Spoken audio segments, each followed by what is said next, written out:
गिरिराज महाराज को धारण कर लिया है, उठा लिया है गिरिराज जी को। और कितनी सुंदर ये झांकी है, थोड़ा हम देखें, इस झांकी का हम दर्शन करें। कैसे प्रभु आज गिरिराज को उठाकर खड़े हैं। हो नख पे गिरवर लीनो धार, कन्हैया मेरो बारो।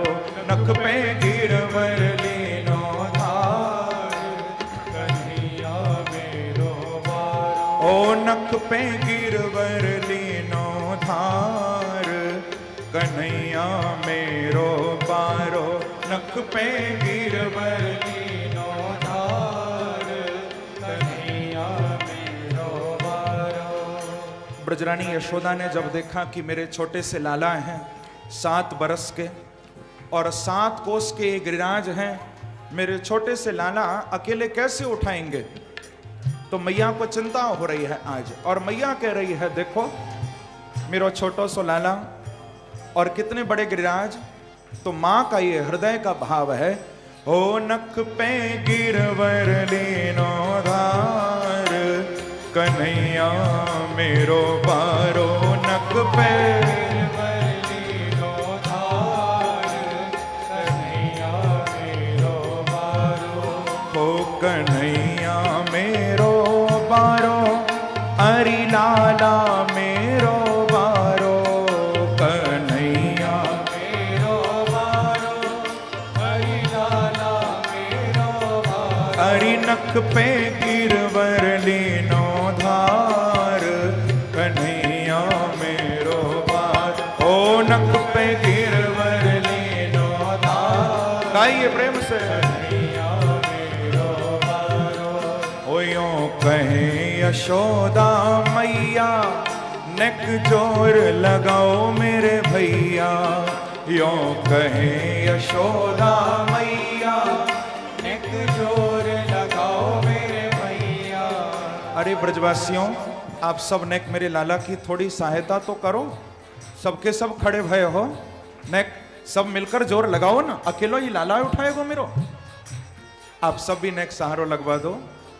तो यूं कहे यशोदा मैया, नेक जोर लगाओ मेरे भैया। ओ यूं कहे यशोदा मैया, नेक जोर लगाओ मेरे भैया। ओ यूं कहे यशोदा मैया, नेक जोर लगाओ मेरे भैया। यूं कहे यशोदा मैया, नेक जोर लगाओ क्योंकि ओ गिरिवर में बोझ अपार, कन्हैया मेरो बारो। ओ गिरिवर में बोझ अपार, कन्हैया मेरो बारो। अरि नख पे गिरवर लीनो धार। प्रेम से गाइए।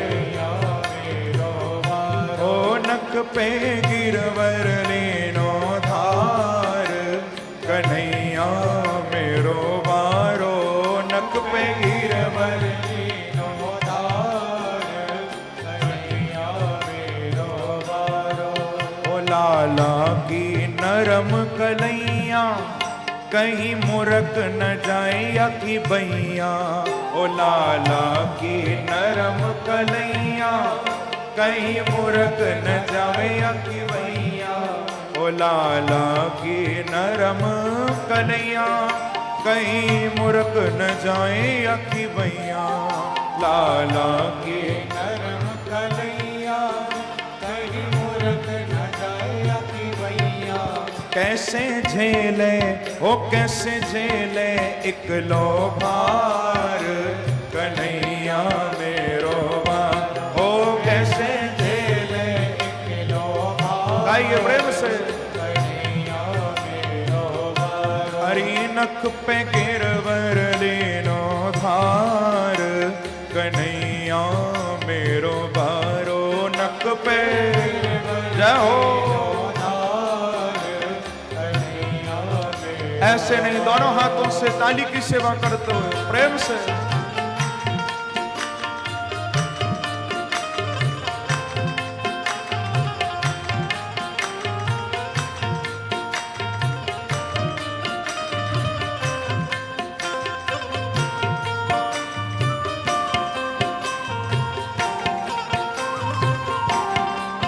गिरिराज महाराज की, गिरिधारी भगवान की।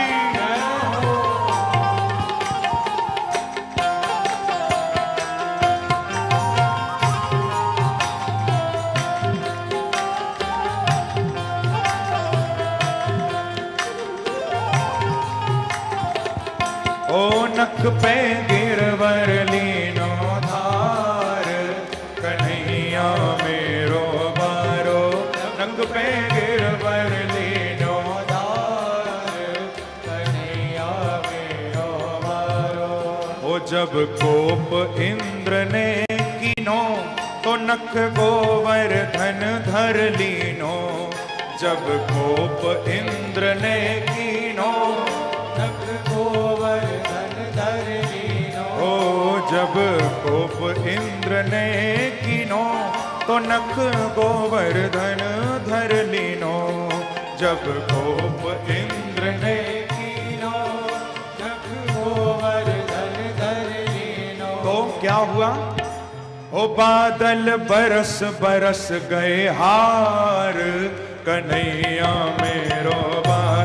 ओ बादल बरस बरस गए हार, कन्हैया मेरो बार। हरि नख पे गिरवर लीनो धार, कन्हैया मेरो बार। ओ नख पे गिरवर लीनो, गाइए प्रेम से। कन्हैया मेरो बारो, ओ कन्हैया मेरो बारो। हरि लाला मेरो बारो, कन्हैया मेरो बारो। हरि लाला मेरो बारो। हरि नख पे, ओ नख पे गिरवर लीनो धार, कन्हैया मेरो बार।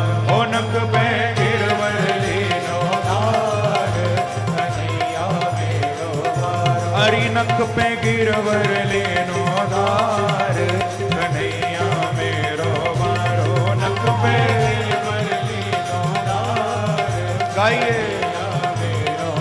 हरि नख पे गिरवर लीनो धार, कन्हैया मेरो बारो। नख पे गिरवर लीनो धार, कन्हैया मेरो बारो। जब मैया ने ये बात सब ब्रजवासियों को कही, तो ब्रजवासियों ने क्या किया? मैया की ये बात सुनते ही सब अपनी अपनी लाठी लेकर खड़े हो गए और श्री गिरिराज महाराज के नीचे सबने अपनी अपनी लाठी लगा दी है। अब वहां पर गोपियां आ गईं। गोपियों ने देखा कि अरे सखियों देखो तो सही, कितनो छोटो सो लाला है। अरे इतने बड़े गिरिराज को अकेले उठाकर खड़ो है, कमाल है गयो। छोटा सो लाला, इतने बड़े गिरिराज, अरे अकेले कैसे ही उठा रहे हो है? तो एक गोपी बोली कि देखो सखी, या में कोई अचरज ना है। क्यों? अरे याने हमारे यहाँ जो चुरा चुरा कर माखन खायो ना, चलो आज सबरो माखन काम तो आ गयो। ये सब माखन की ताकत है। अब ग्वाल बाल बोले कि वारी गोपियों, सबरो कमाल तुम्हारे माखन नहीं दिखायो हा? और हम जो लाठी लेकर खड़े हैं वो। तो सब ग्वाल बाल बोले हैं, कहते हैं कि यों कहे पूछरी बारो, कि लठिया को दियो है सहारो। ओ यों कहे पूछरी बारो, ओ लठिया को दियो है सहारो। ओ लठिया को दियो है सहारो, ओ लठिया को दियो है। इसीलिए रे मन भजले, ओ मन भजले कृष्ण मुरार, कन्हैया मेरो बार।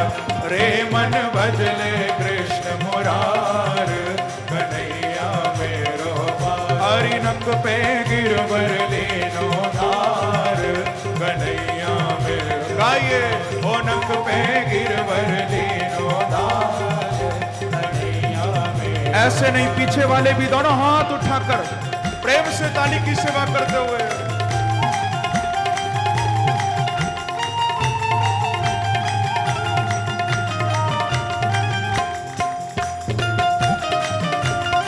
वृंदावन बिहारी लाल की, गिरिराज महाराज की।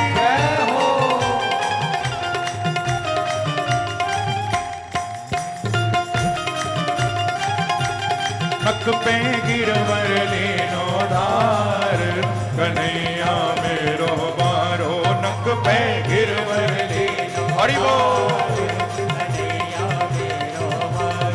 ओ कन्हैया मेरो बारो, हरि लाला मेरो बारो, कन्हैया मेरो बारो, हरि लाला मेरो बारो। हरि नक पे, ओ नक पे गिरवर लीनो धार, कन्हैया मेरो बारो, ओ नक पे गिरवर लीनो धार। जाओ कन्हैया मेरो बारो, ओ नक पे गिरवर लीनो धार, कन्हैया मेरो बारो, नक पे गिरवर लीनो धार, कन्हैया मेरो बारो। हरि लाला मेरो बारो, हरि लाला मेरो बारो, ओ कन्हैया मेरो बारो, कन्हैया मेरो बारो। हरि लाला मेरो बारो, हरि लाला मेरो बारो, हरि कन्हैया मेरो बारो, हरि कन्हैया मेरो बारो। बोलो गिरधारी भगवान की जय, बांके बिहारी लाल की जय, जय श्री राधे। तो बंधुओं, इस प्रकार से अपने कनिष्ठा उंगली के नख पर ही मेरे प्रभु ने इतने बड़े गिरिराज महाराज को धारण कर लिया है। अब देखो, जब उन ग्वाल वालों ने कहा, गोपियां तो पहले बोली कि हमारे माखन के बल पर कृष्ण ने श्री गिरिराज को उठाया है, परंतु ग्वाल वाल बोले कि नहीं नहीं, हमने भी अपनी अपनी लाठी का सहारा दिया है, तब कृष्ण ने गिरिराज को उठाया। परंतु वहां पर थोड़ी बरसाने की भी गोपियां आ गईं। प्रेम से कहो श्री राधा। नंदगांव की गोपियों ने कहा कि माखन के बल पर उठाया, ग्वाल वाल बोले कि हमारी लाठी के बल पर उठाया। लेकिन बरसाने की गोपियां आईं और उन्होंने कहा कि देखो, अब हम अंत में भंडा फोड़ करती हैं, भांडा फूट रहा है। न तो किसी के माखन के बल पर गिरिराज उठाए गए हैं, न किसी की लाठी के बल पर उठाए हैं, न कृष्ण ने अपने बल पर उठाए हैं। ये गिरिराज तो श्री राधा कृपा कटाक्ष के बल पर उठाए गए हैं। किशोरी जी की कृपा दृष्टि से गिरिराज को उठाया गया है, मेरी राधा रानी की कृपा से उठाए गए हैं। कि कछु माखन को बल बढ़ो, कछु गोपन करी सहाय, श्री राधे जो की कृपा ते मैंने गिरवर लियो उठा। वास्तव में तो ये किशोरी जी की कृपा है बंधुओं, क्योंकि हमारी राधा रानी तो बहुत दयालु हैं। उनकी उस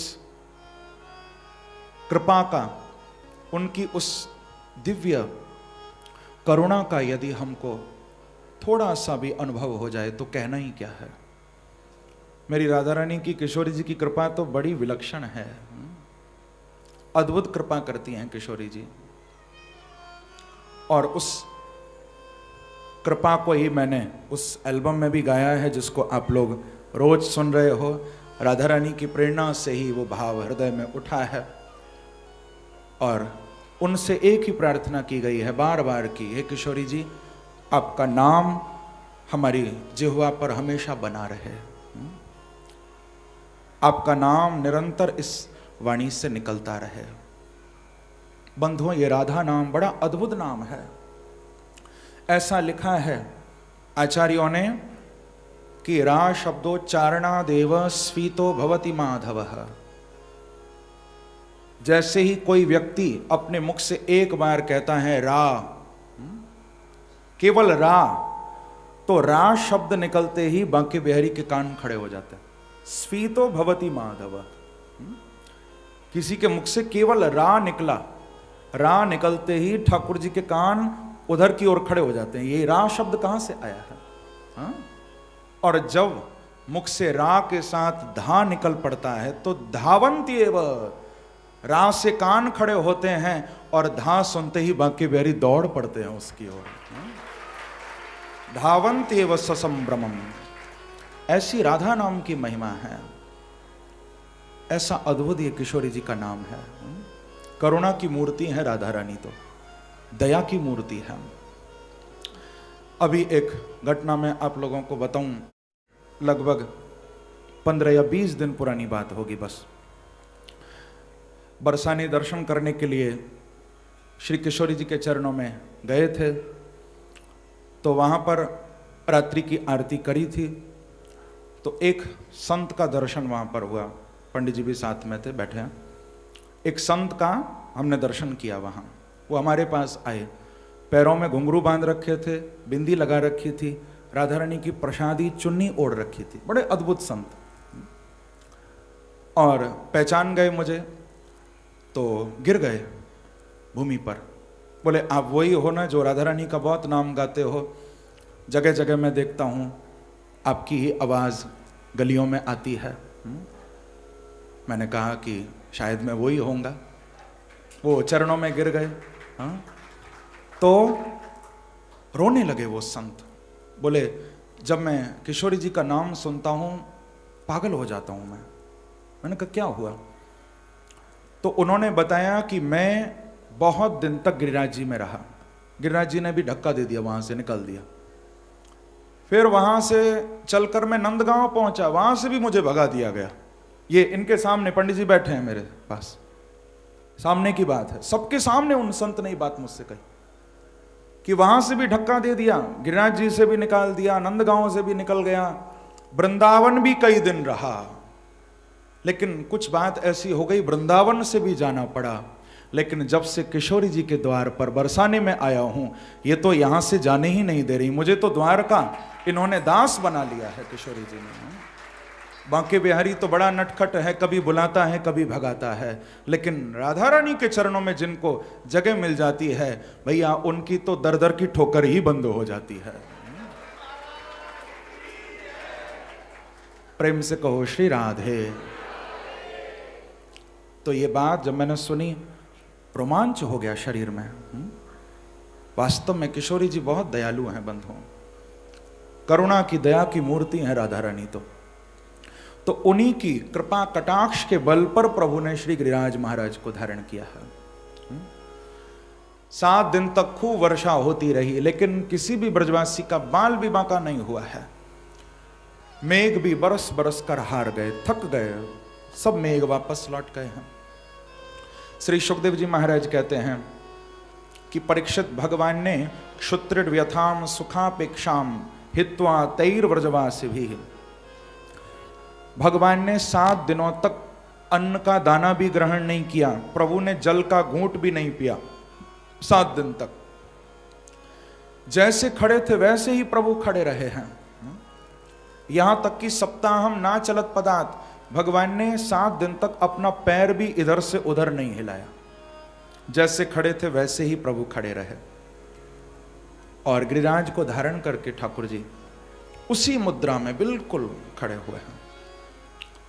ब्रजवासी तो प्रभु के मुखारविंद को ही देख रहे हैं कि कितने करुणा निधान है ठाकुर जी।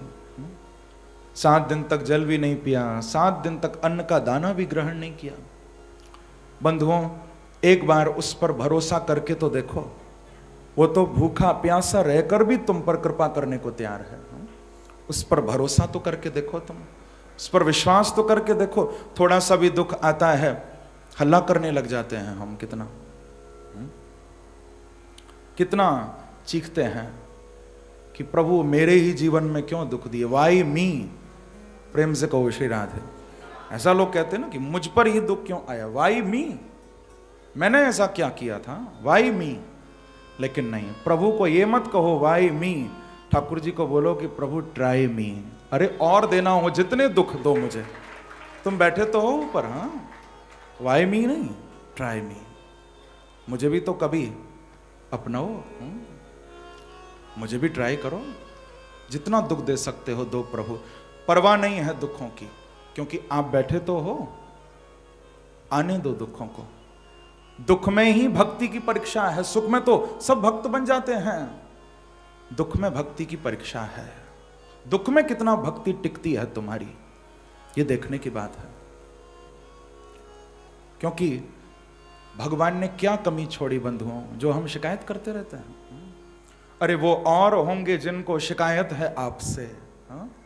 वो और होंगे जिनको शिकायत है आपसे, बंदा नवाज हमें तो मोहब्बत है आपसे, हाँ? वो और होंगे जो तुमसे शिकायत पे शिकायत करते होंगे, हमको तो बस मोहब्बत है आपसे। तो प्रभु ने रक्षा की है सबकी बंधुओं, सब ब्रजवासियों पर कृपा भगवान ने की है। 7 दिन के बाद जब वर्षा बंद हो गई, यथास्थान गिरिराज पर्वत को विराजमान किया प्रभु ने। सब ब्रजवासियों ने पुनः फिर से गिरिराज जी को प्रणाम किया, वंदन किया है, और प्रणाम करके सब अपने अपने घरों में पधारे हैं। परम आश्चर्य सबको हुआ कि इतनी भयंकर वर्षा हुई थी, लेकिन कहीं भी पानी का नामो निशान भी नहीं है। सारे ब्रज में धूल उड़ रही है, सूखा पड़ा है। परम आश्चर्य हुआ। भगवान को पूछा कि कृष्ण सारी वर्षा का जल कहां गया? तो भगवान बोले कि यदि मैं इनको कहूंगा कि मैंने ब्रज के चारों ओर सुदर्शन चक्र को लगा रखा था, जो सुदर्शन चक्र उस जल को सोख रहे थे, और शेष भगवान को भी चारों ओर लगा रखा था, जो उस जल को ब्रज में आने से रोक रहे थे। ये बात यदि मैं इन ब्रजवासियों को कहूंगा तो ये विश्वास नहीं करेंगे, क्योंकि ये मुझे भगवान नहीं मानते ना। आपने कल सुना था, ब्रजवासी तो भगवान को अपना सखा समझते हैं, मित्र कहते हैं, ये विश्वास नहीं करेंगे। तो अब मैं इनको क्या कहूं? तो भगवान ने बड़ी अच्छी बात कही। भगवान बोले कि देखो भैया ब्रजवासियों, ये बताओ कि आप सब ने मिलकर मेरे गिरिराज महाराज को भोग लगाया, लेकिन ये बताओ कि कौ ने पानी पिवाया? किसी ने उनको जल दिया? सब ब्रजवासी बोले कि भैया कन्हैया तेरे गिरिराज जी ने तो इतना भोग लगायो, इतना भोग लगायो कि हम तो पानी पिलानो ही भूल गए। तो भगवान बोले कि फिर कान खोलकर सुन लो। बोले जितनों भी वर्षा को जल हो, बोले सब गिरिराज महाराज पी गए हैं। ब्रजवासी बोले कृष्ण तुम बिल्कुल ठीक कह रहे हो, क्योंकि जो खावे को ज्यादा तो पानी भी तो ज्यादा पीवे को। हमको पूरा भरोसा है तेरे गिरिराज जी ने ही जल पियो होगा। इस प्रकार से सबके भाव को पूर्ण किया भगवान ने। सब वापस अपने अपने घरों में पधारे हैं। इधर वो मेघ जब वापस लौट कर गए हैं, इंद्र ने पूछा कि ब्रज को डुबो दिया, कोई बाकी तो नहीं बचा ब्रज में? तो मेघों ने कहा कि महाराज हमने तो खूब वर्षा की है। इंद्र ने जब ऊपर से नीचे झांक कर देखा तो यहां तो धूल उड़ रही है। इंद्र ने कहा कि तुम कहां वर्षा करके आए हो? बोले महाराज हम तो ब्रज के ऊपर ही वर्षा करके आए हैं। बोले फिर वर्षा का जल कहां गया? ये धूल कैसे उड़ रही है? तो मेघों ने कहा कि वो तुम पता करते रहना, अब हम तो बरसा कर आ गए, सारा जल खत्म करके आए हैं, अब तुम पता करो धूल कैसे उड़ रही है। तुरंत नारद जी महाराज आए हैं और नारद जी ने इंद्र को समझाया कि इंद्र तुमने बहुत बड़ी गलती कर दी है, तुमने भगवान कृष्ण का अपराध कर दिया है, ये उन्हीं का प्रभाव है, थोड़ा गौर से नीचे देखो। इंद्र ने जब गौर से देखा, सारे ब्रज के चारों ओर चक्र घूम रहा है, शेष भगवान चारों ओर से रक्षा कर रहे हैं। समझ गए ये तो नारायण है। अब घबरा गए इंद्र की कहीं ऐसा ना हो कि भगवान का क्रोध कहीं मेरे ऊपर उतर न जाए। तो घबराहट हुई है। ब्रह्मा जी के पास गए और ब्रह्मा जी की प्रेरणा से कामधेनु गौ को साथ लेकर इंद्र भगवान की स्तुति करने के लिए आए हैं। लेकिन एक यहां पर बड़ी अद्भुत बात है, प्रेम से कहो श्री राधे। सुखदेव जी जब यहां पर इस लीला का वर्णन कर रहे हैं तो कहते हैं कि गोलोकादाद व्रज कृष्णम सुरभि ही शक्र एवच। हे परीक्षित, सुरभि यानी कामधेनु गौ के साथ इंद्र आए हैं ब्रज में, लेकिन कहां से? ऐसा नहीं कह रहे सुखदेव जी कि स्वर्ग से इंद्र आए, नहीं, गोलोक आदात, वो गोलोक से आए हैं। अब ये बड़े कमाल की बात है। अरे इंद्र हैं तो स्वर्ग से आने चाहिए, इंद्र का गोलोक से आने का क्या मतलब? शुरभि शक्र ये बचा, गोलोक से क्यों आए हैं? तो यहां भाव दिया गया है कि जब ब्रह्मा जी के पास इंद्र गए थे और ब्रह्मा जी को पूछा कि महाराज आप बताओ अब क्या करना चाहिए, भगवान कृष्ण तो बड़े नाराज हो गए हैं, मैंने बहुत बड़ी गलती कर दी है। तो ये बात सुनकर ब्रह्मा जी बोले कि इंद्र अब एक ही उपाय है, बोले क्या? बोले देखो, यदि कोई व्यक्ति हमसे नाराज हो और हमको यदि उसे खुश करना है तो उसके लिए एक ही उपाय है। बोले जो वस्तु उसको अच्छी लगती हो वो लाकर उसको दे दो। प्रेम से कहो श्री राधे। यदि उसको खुश करना चाहते हो तो उसकी प्रिय वस्तु लाकर उसको दे दो, वो प्रसन्न हो जाएगा। तो ब्रह्मा जी ने कहा कि इंद्र, मैं इस बात को अच्छी तरह मानता हूं, क्योंकि मैंने खुद देखा है। क्योंकि ब्रह्मा जी पहले गलती कर चुके हैं ना, अपराध किया था। आप लोगों ने कल सुना, ब्रह्मा जी ने ग्वाल वालों को, बछड़ों को अंतर ध्यान किया था, फिर 40 श्लोकों में स्तुति भी की थी। ये गलती ब्रह्मा से पहले हो चुकी है, भुक्त भोगी हैं। तो इंद्र उन्हीं से पूछ रहे हैं कि महाराज आप गलती कर चुके हो, अब आप मुझे भी कुछ बताओ, मैं क्या करूं, गलती मुझसे भी हो गई।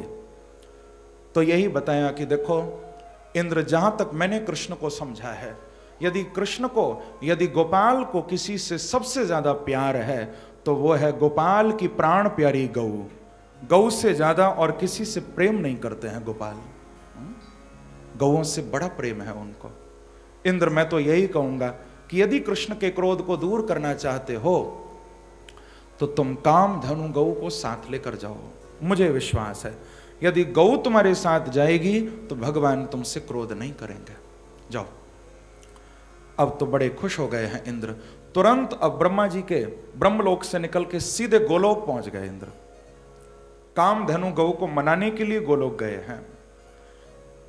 गोलोक के द्वार पर जाकर कामधेनु गौ को प्रणाम किया है इंद्र ने और कहा कि मां, मेरे से बहुत गलती हो गई है और आप कृपा करके मेरे साथ भगवान के पास चलिए। कामधेनु गौ ने कहा कि नहीं नहीं इंद्र, हम तुम्हारे साथ नहीं जाएंगे। अरे गलती आपसे हुई है, कहीं ऐसा ना हो कि मैं तुम्हारे साथ जाऊंगी तो भगवान मेरे से भी गुस्सा ना हो जाए, मैं नहीं जाऊंगी। तो इंद्र बड़े चतुर हैं। इंद्र बोले कि मां, आप तो सारी जगत की मां हो ना, गाय तो सबकी मां होती है, तो क्या अपने बच्चे पर कृपा नहीं करोगी? हाँ, जब पिता नाराज हो जाता है तो फिर मां ही तो बचाती है। आप तो मां हो, कृपा करो ना मुझ पर। जब बार बार अनुनय विनय किया है इंद्र ने तो सुरभि को, गौ माता को दया आ गई है। क्योंकि मां का दिल तो बड़ा कोमल होता है बंधुओं। मैं कहा करता हूं कि गंगा जल के जैसा कोई जल नहीं हो सकता, गंगा जल के जैसा कोई जल नहीं हो सकता, और मां के दिल के जैसा कोई दिल भी नहीं हो सकता। करुणा भरी हुई है मां के दिल में, कितना प्रेम है बच्चों से। जुबां पे उसके कभी बद्दुआ नहीं होती, चाहे बच्चा कुछ भी कर दे, कभी मां बद्दुआ नहीं देती है। जुबां पे उसके कभी बद्दुआ नहीं होती। एक मां ही तो है जो मुझसे खफा नहीं होती, चाहे मैं कुछ भी कर दूं कभी खफा नहीं होती, एक मां ही तो है। तो बड़ी अनुनय विनय की है कामधेनु गौ से। तो कामधेनु गौ कृपा करके तैयार हो गई है और इंद्र के साथ गोलोक आगात सीधे गोलोक से उतरकर और कृष्ण के पास आई है। भगवान श्री गिरिराज महाराज के निकट ही विराजमान हैं। इंद्र ने कामधेनु गौ को आगे कर दिया कि पहले आप जाओ भगवान के पास, पीछे मैं जाऊंगा। बोलो सने बिहारी जी महाराज की जय, श्री वृंदावन बिहारी लाल की जय। तो कामधेनु गौ को आगे किया है। भगवान ने जैसे ही गौ को आते हुए देखा, प्रभु बड़े प्रसन्न हो गए। भगवान दौड़ पड़े और कामधेनु गौ